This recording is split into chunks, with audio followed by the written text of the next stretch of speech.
Welcome आस्वाद good टेस्टमध्ये आपले खूप खूप स्वागत आहे। होळीची पोळी आज आपल्याला मऊ लुसलुसीत पाहिजे आहे, काटापर्यंत पुरण येणारी आणि मऊ अशी लुसलुसीत पाहिजे आहे। तर वेळ न घालवता ह्या रेसिपीला सुरुवात करूया। तुम्ही पाहू शकता काटोकाट कसं मस्त पुरण आलेलं आहे। पहा काटापर्यंत आपलं पुरण आलेलं आहे। अगदी तुम्ही पूर्ण मी पोळी फोडून दाखवलेली आहे।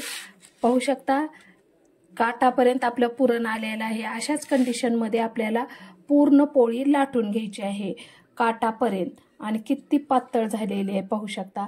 अशा प्रकारे मस्त अशी रेसिपीला आता आपण सुरुवात करूया। पाहू शकता अगदी मऊ लुसलुसीत अशा आपल्या पोळ्या झालेल्या आहेत। पहा अशा मऊ लुसलुसीत पोळ्याची रेसिपीला आता आपण सुरुवात करूया।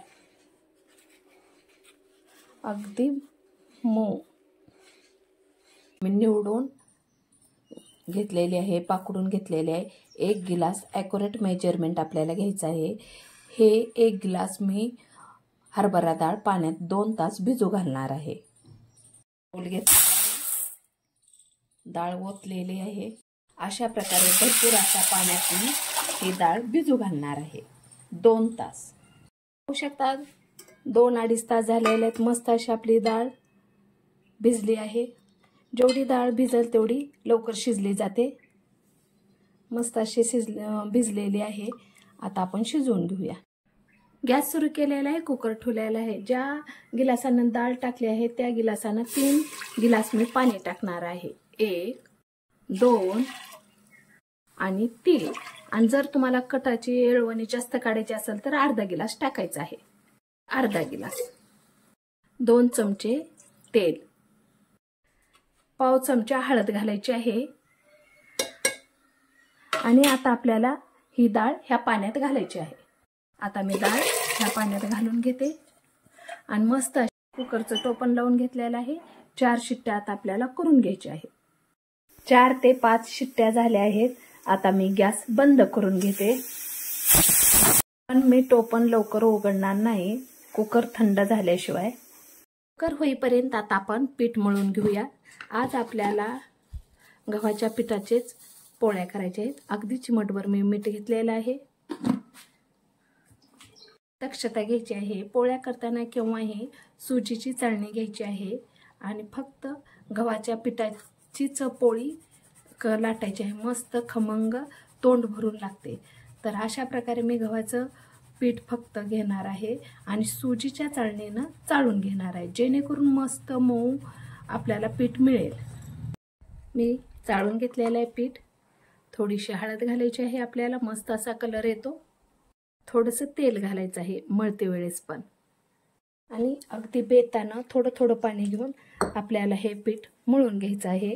जास्त पाणी टाकण्याची गडबड करायची नाही, अगदी थोडं थोडं टाकून आपल्याला मळून घ्यायचं आहे। 1 गिलास झालेला आहे, हा दुसरा गिलास लागत आहे मला पाण्याचा। मी एक मस्त असं पीठ मी मळून घेतलेलं आहे। पहा अगदी मीडियम कंडिशनमध्ये मी पीठ मळलेलं आहे। जास्त पातळही नाही आणि जास्त घट्टही नाही। पाहू शकता अगदी मऊ जरत आपल्याला पीठ मळून घ्यायचं आहे। आणि हे पीठ मळून झाल्यानंतर आपल्याला असे छोटंसं माप मी तेल घेणार आहे आणि तेल त्याच्यावर ओतून हे तेलात मिक्स करून पीठ घेणार आहे, जेणेकरून मस्त मुलायम आपलं पीठ होईल आणि मस्त मुरलं जाईल। पाहू शकता किती सुंदर पिठाची लादी होत आहे। अशा प्रकारे अगदी खुंदलून खुंदलून पीठ मळायचं आहे। जेवढं तुम्ही पीठ मस्त तिमचाल तेवढी आपली पोळी मऊ लुसलुसीत होते आणि पातळ होते। अशा प्रकारे अगदी एकजीव आपल्याला पीठ करून घ्यायचं आहे।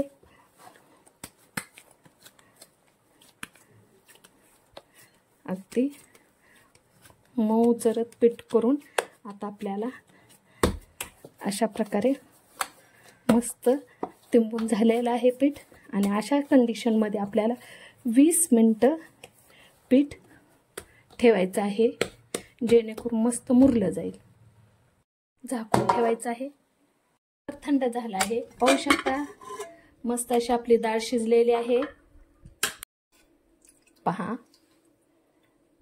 एकदम मस्त मेणासारखी आपली डाळ शिजलेली आहे.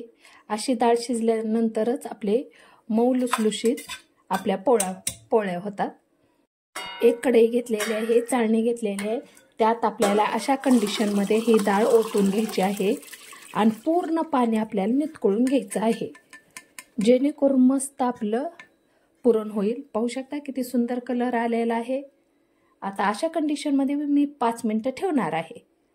पाहू शकता कटाच्या आमटीसाठी येळवणी आपलं किती सुंदर निघालेलं आहे आणि डाळ ही पूर्ण पाणी नितळलेलं आहे आपल्या डाळीतलं. गॅस सुरू केलेला आहे, कढई ठेवलेली आहे. लो गॅसवरच आपल्याला ठेवायचं आहे आणि त्या कढईत डाळ ओतून घेतलेली आहे मी. पोह्याच्या चाळणीतली पूर्ण डाळ मी कढईत ओतून घेतलेली आहे. आता मस्त लो गॅसवर आपल्याला हे पुरण करून घ्यायचं आहे आणि ज्या गिलासाने डाळ घेतली आहे त्या गिलासाला भरण्यासाठी थोडंसं कमी असल्यास आपल्याला साखर घालायची आहे. एकदम ॲक्युरेट मेजरमेंट आहे हे आणि आपल्याला खालीवरी करून घ्यायचं आहे. पण हे प्रोसेस आपल्याला लो गॅसवरच करायची आहे आणि बुडात जाडसर असलेलीच कढई आपल्याला यूज करायची आहे. चिमटभर मीठ घालायचं आहे. साजूक तूप 1 चमचा घालायचा आहे, जेणेकरून मऊ आपलं पुरण होते. विलायची पेस्ट आणि जायफळ मी बारीक करून घेतलेला आहे, ते घालायचं आहे. मस्त असा फ्लेवर येतो आणि मस्त असे आपल्याला लो गॅसवर अशा प्रकारे हलवत आपलं पुरण तयार करायचं आहे. मस्त असं साखरेचं पाणी झालेलं आहे. अगदी लो गॅसवर आपल्याला ही प्रोसेस करायची आहे. पाहू शकता किती मस्त आपलं पुरण होत आहे. अगदी तुम्ही मऊ शिकाऊ असाल तरी एकदम परफेक्ट असं हे पुरण होतं. मस्त पेड्यासारखा कलर येतो. पाहू शकता हळूहळू आपलं पुरण घट्ट होत आहे, पाण्याचं प्रमाण कमी होत आहे. पाहू शकता मस्त असं आता आपलं पूर्ण पाणी पुरणातलं सुकलेलं आहे. किती भन्नाट असा पुरणचा वास येत आहे, खूपच खमंग. तर आता आपण अशा कंडिशनमध्ये उलटण उभा राहते का पाहू. उलटण उभा राहिलेला आहे आपला चमचा. पुरण परफेक्ट शिजलं गेलेलं आहे. आता मी गॅस बंद करते आणि पुरण थंड व्हायला ठेवते. जास्त वेळ थंड होऊ द्यायचं नाही, फक्त 2 मिनिटं आपण थंड व्हायला ठेवलेलं आहे. थंड म्हणण्यापेक्षा गॅस बंद केलेला आहे आणि आता गरम गरमच पुरण आता आपल्याला दळून घ्यायचं आहे. पातेलं घेतलेलं आहे, पुरण चाळणी घेतलेली आहे आणि अशा प्रकारे मस्त असं पुरण आपल्याला आता बारीक करून घ्यायचं आहे, अगदी गरम मध्येच. गरम गरम अगदी लवकर होतं. अशा प्रकारे आता मी पूर्ण पुरण चाळणीतून चाळून घेते. प्रथम तुम्ही मिक्सरवरही ह्या क्षणाला बारीक करून घेऊ शकता. पुरण यंत्र जरी तुमच्याकडे असेल दुसरं तर त्याच्यानेही करू शकता. पाहू शकता किती सुंदर पुरण झालेलं आहे. अगदी शेवटच्या क्षणालाही एक कणही राहिलेलं नाही. एकदम मस्त आपलं परफेक्ट पुरण सारण झालेलं आहे आणि अजिबात काही राहिलेलं नाही. एकदम मस्त मेजरमेंट झालेलं आहे आणि मस्त शिजलेलं आहे. तर पाहू शकता अशा प्रकारे मी पूर्ण पुरण यंत्रातून काढून घेतलेलं आहे. आता पाहू शकता आता मी हे पूर्ण पुरण चमच्याने काढून घेते. पहा किती सुंदर पुरण झालेलं आहे. अगदी पेड्यासारखं पुरण दिसत आहे आपलं. एका प्लेटमध्ये हे पूर्ण पुरण मी काढून घेते. अशा प्रकारे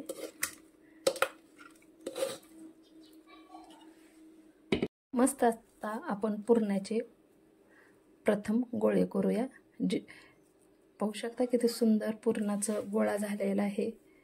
पहा अगदी मेणासारखं पुरण झालेलं आहे आपलं. आता ह्या पुरणाच्या गोळ्याहून अगदी थोडंसं लहान अशी आपल्याला पिठाचा गोळा करायचा आहे. अशा प्रकारे मी पुरणाचे गोळे करून घेतलेले आहे. आता पिठाचे गोळे करून घेऊया आपण. 15 ते 20 मिनटं झालेत। पाहू शकता किती सुंदर आपलं पीठ मुरलं गेलेलं आहे। अशा प्रकारे ह्या आकाराचे गोळे करून घेत आहे। अशा प्रकारचे आता मी गोळ्याचं प्रमाण घेतलं आहे। तर चला मग आता लाटायला सुरुवात करूया। असे पुरणाचे गोळे आणि पिठाचे गोळे मी तयार करून घेतलेले आहे। अगदी थोडासा पीठ लावलेलं आहे मी। अशा प्रकारे मस्त असं वाटी करायची आहे आणि त्यात आपल्याला हा पुरणाचा गोळा घालायचा आहे आणि एकदम मस्त असं पुरण आतमध्ये घालून अशा प्रकारे फोल्ड करायचं आहे। पाहू शकता किती सुंदर झालेलं आहे असं। आणि आता हे पिठात खालीवरी करून घेते मी। अगदी इझी पद्धत आहे। पाहू शकता अगदी हलक्या हाताने आपल्याला लाटून घ्यायचे आहे। पहा अशा प्रकारे अगदी हलक्या हाताने लाटायचे आहे। काठाला लाटायचे आहे आणि थोड्या वेळाने आपल्याला नंतर पलटी मारून घ्यायची आहे। अगदी स्लो मध्ये लाटायचे आहे।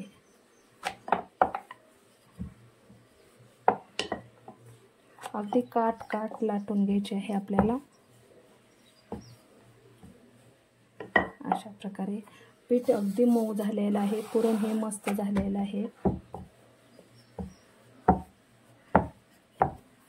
अशा प्रकारे आता मी पूर्ण पोळी लाटून घेते। पाहू शकता किती सुंदर आपली पोळी लाटलेली आहे। काठ हे किती पातळ लाटलेले आहेत। पाहू शकता किती सुंदर आकार आलेला आहे। पहा काठोकाठ पुरण आलेलं आहे। पाहू शकता तुम्ही। अशा प्रकारे अगदी अलगद शांतवाने आपल्याला पोळी लाटून घ्यायची आहे। काठात, पोटात नाही, काठात लाटून घ्यायची आहे। चला आता आपण तव्यावर टाकून घेऊया। टाकते वेळेस ही अगदी अलगद आपल्याला अशा प्रकारे उचलायचं आहे आणि टाकायचं आहे। टाकल्यानंतर अगदी आपल्याला जशास तसं 2 मिनिटं ठेवायचं आहे। परत आपल्याला उलटण्याने अशा प्रकारे पलटून घ्यायचे। पाहू शकता किती सुंदर कलर आलेला आहे। किती सुंदर लाटले गेलेले आहे आणि मस्त असे काठोकाठ आपले पुरण गेलेलं आहे। थोडंसं आता मी तेल टाकून घेत आहे। अगदी अलगद आपल्याला पोळीत चमचा जाईल अशा कंडिशनमध्ये तेल लावायचं नाही। अशा प्रकारे झाल्यानंतर अगदी अलगद आपल्याला पलटी मारायची आहे। पाहू शकता मस्त असं एकंदर तुम्ही पाहता असाल किती सुंदर पोळीला कलर आलेला आहे। किती मस्त आपली पोळी फुगली गेलेली आहे। अशा प्रकारे मस्त अशी आपण पलटून घेऊया आणि तळून घेऊया। मस्त आता अशा प्रकारचा कलर आला आहे। आता मी काढून घेत आहे। अशा प्रकारे मस्त मऊ लुसलुशीत आपली होळीची पोळी तयार झालेली आहे। पाहू शकता किती सुंदर झालेली आहे, किती मऊ झालेली आहे, किती मुलायम झालेली आहे, एकदम भन्नाट अशी झालेली आहे। पहा तुम्हाला ही रेसिपी कशी वाटली ती कमेंट बॉक्समध्ये लिहून पाठवा। अगदी थोडी जरी आवडली तर लाईक, शेअर, सबस्क्राईब करायला प्लीज विसरू नका।